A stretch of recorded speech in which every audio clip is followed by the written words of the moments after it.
Hey everyone, it's Chris again, excited to tell you about a patch for Rogue Party 2. I had several people asking me to make some changes to the game, to try and add some more reward systems into the game to make it a little more replayable. So I did add a new vendor. His name is Endgame Vendor. If we click on him, he tells me I'm worthy because I have these mysterious crystals. You get the crystals by defeating the final boss of the game. If you defeat it on easy mode, you get 1 crystal. If you defeat it on hard, you get 2. So obviously, if you play on hard and you're proficient at it, you'll be able to get these things a lot faster than beating it on easy. But, you know, if you help your friends beat easy mode, you're still getting something for it. Now, the mysterious crystals can be used to purchase these items: Calamity, the Goblin Bane armor, and the Yeti heart. And I can cheat and put all 3 of those on right now. So we're cheating and we've got it on. Let's take a look at the stats on these. So the Goblin Bane armor is 250 life, like all elite armor.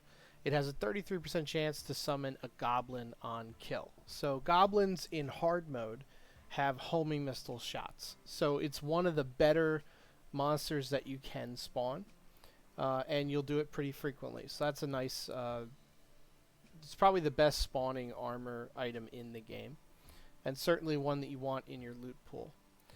Calamity has 24 damage, a medium speed, and that 24 damage is higher than any other medium speed weapon. So if you like the medium speed weapons, this is the best one in terms of raw damage.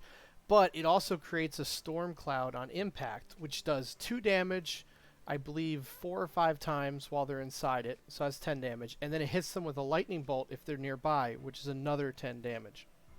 So overall, you're going to do about 44 damage per shot with this thing, and it's a medium speed weapon. So it's definitely the nastiest in terms of raw damage. It won't necessarily work with every build that you make, but it's quite good. You're definitely going to want this thing. And then there's the Yeti heart, which summons a Yeti to fight for you. Now, something like the Goblin Bane armor is going to be able to create a lot more goblins than you could, say, spawn a Yeti with the Yeti heart. But the Yeti is special because on easy mode, it will slow your enemies, and on hard mode, it will freeze them. And on hard mode, it's immune to freezing. So the Yeti is quite powerful in every zone, except maybe the last one, because you're going to fight some monsters that are immune to freeze and slow.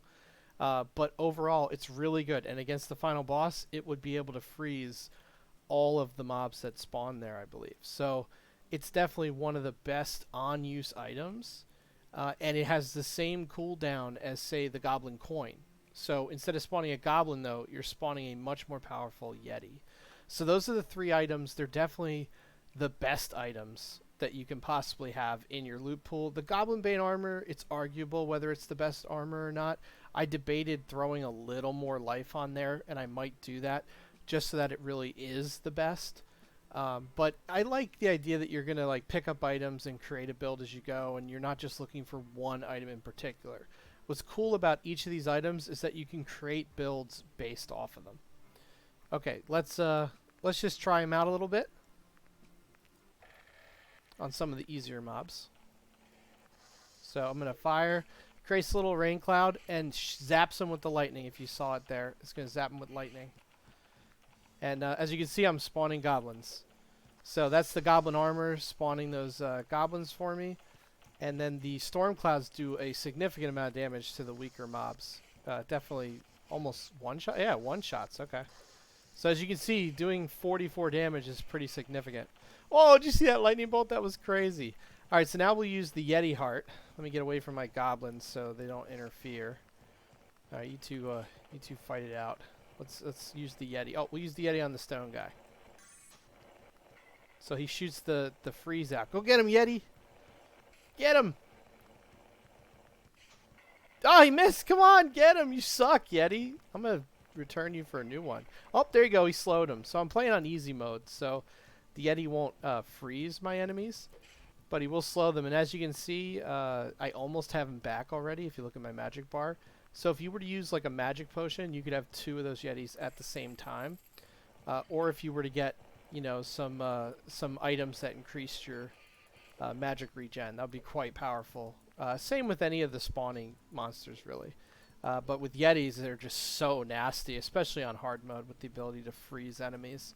Really, really strong. So these are the items you can get. They cost, I believe it's 3 mysterious crystals each. Say that 10 times fast. All right, guys. Let me know what you think. I'm debating how to move forward with Rogue Party, thinking about like whether PvP would work. I've been debating whether you should have the ability to choose the items that can drop on your run. So maybe making it so like, because there's so many items in the game, maybe you could say, all right, I want these 5 elite items and nothing else that can spawn for elite. And then like for magic, all right, I only want these 5 to spawn. Like I'm thinking that might be a cool addition to take some of the randomness out. So you can go into like the game with like the specific items that you want to play around with. But all right, guys, let me know what you think. Good luck and have fun.